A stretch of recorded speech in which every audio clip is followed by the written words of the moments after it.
Empire, Istanbul was divided between the primitive region inhabited by the poverty-stricken Turks and Pera, where the rich foreigners and the minorities lived.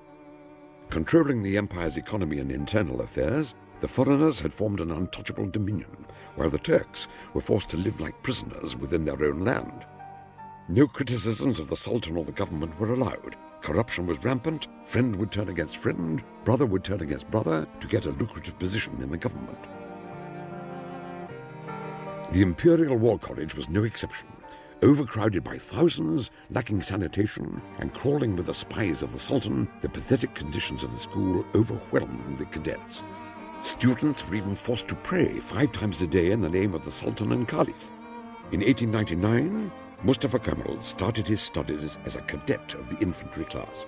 It was a new environment for him. He had no friends at the beginning, and he lapsed into periods of depression, which he came out of easily once he made some friends, and among those friends, of course, was Ali Fuat Cebesoy. And he was welcomed into the homes of his friends. Many of his friends had fathers who were high-ranking military officers, and so Kemal began to be known to these people, and he began to enjoy his life much more in Istanbul. Defying the Sultan's strict orders banning the officers to drink in public while in uniform, Mustafa Kemal and Ali Fuad frequented the bars and cafes and sampled the European lifestyle in the Pera region. Under the increasing despotism of the Sultan, Mustafa Kemal despised tyranny and became more concerned with freedom and the ways to achieve it. He immersed himself in his military courses to find solutions pertinent to the empire's problems. When Mustafa Kemal and Ali Fuat were cadets at the War College, they secretly published some papers to do with the situation, the pathetic situation of the Ottoman Empire. He began to dominate his circle with his ideas on the future of the empire. Mustafa Kemal was becoming more political. He was also becoming more ambitious. He viewed himself as the savior of the country. He and his friends would sit around in the cafes, and Kemal would tell them about what would happen in their future, and he would organize the government, and they would all have ministries, but he would be the head man. After graduating from the Staff College in 1905, Captain Mustafa Kemal was imprisoned temporarily for publishing illegal papers. A marked soldier, he was exiled to Damascus. It was the beginning of a career filled with hardships and struggles in the near future, but with illustrious victories in the distant. He was 24.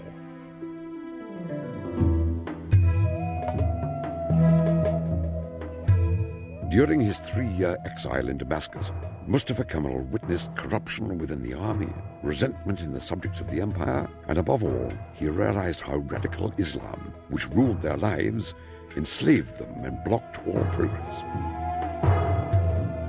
He was a loner in Damascus, battling with depression and insomnia due to the pathetic situation that engulfed him. He realized that change could not be achieved by force alone. It had to be methodical, well-founded. Reading incessantly, his knowledge reached such a level that he remarked, "Among all the philosophers whom I have studied till now, I did not come across anyone who has offered realistic solutions for the welfare of mankind." To prepare other officers and the people, he and his friends formed a secret organization named Motherland and Freedom, their motto being, "Where there is no freedom, there is death and extinction. Freedom is the only solution." Acting before Mustafa Kemal, the Committee of Union and Progress, another secret organization whose members included many officers of the army, revolted against the Sultan in 1908 and restored the constitution he had abolished 31 years before. Having been forced to merge his organization with that of the committee, Mustafa Kemal had only a sideline seat in this historic event, which has come to be known as the Young Turk Revolution. Following the revolution, Kemal insisted that the Balkan possessions of the empire were in imminent danger. The empire had to abandon its lands in Europe and retreat to a more compact, more easily defensible land in Anatolia. Ridiculed by the leaders of the committee, This idea in 11 years would be known as the National Pact. In 15 years, it would become the Turkish Republic.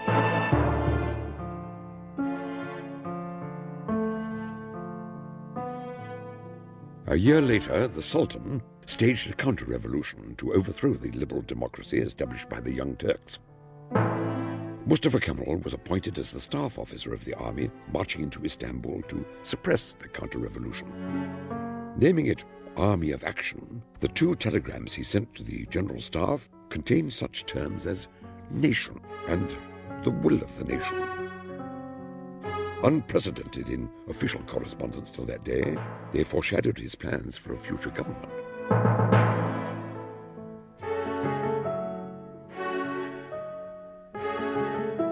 Overthrowing the Sultan and appointing a new puppet, Sultan Caliph, the committee held its first annual congress, where Mustafa Kemal made his first political speech.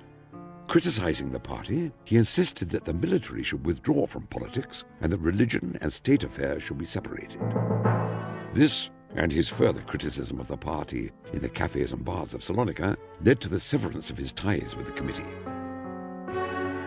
He was once again a marked soldier, this time by a different government. He lost out in a power struggle among young officers.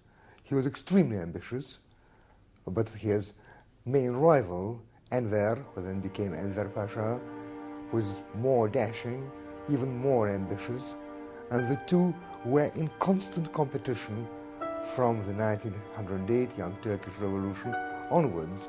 Enver Pasha would always seek to find ways to keep Mustafa Kemal's career from developing in a more forward direction.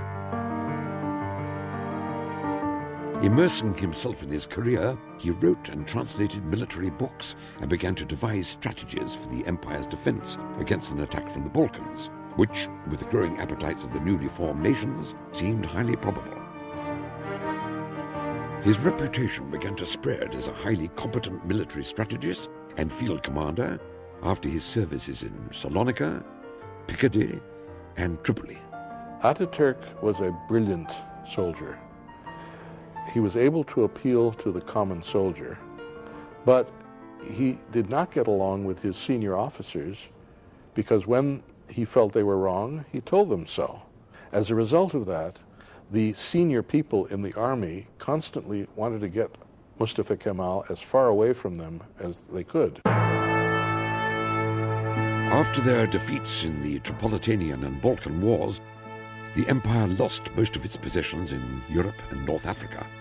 Capitalizing on the situation, 3 members of the committee, Enver, Cemal, and Talat, established a triumvirate which would rule the country with an iron fist for the next 6 years. The committee, which came to power with promises of overthrowing tyranny, itself became a dictatorial oligarchy with Enver in the lead. After his ongoing criticism of the party and Enver, Mustafa Kemal was posted as military attaché to Sofia. While he was there, he was the darling of the diplomatic community in Sofia. Handsome man. He was always willing to cut a figure.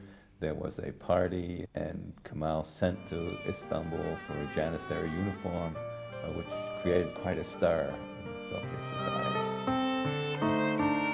Although he enjoyed the social scene of Bulgaria, Mustafa Kemal was disillusioned with the situation of his career.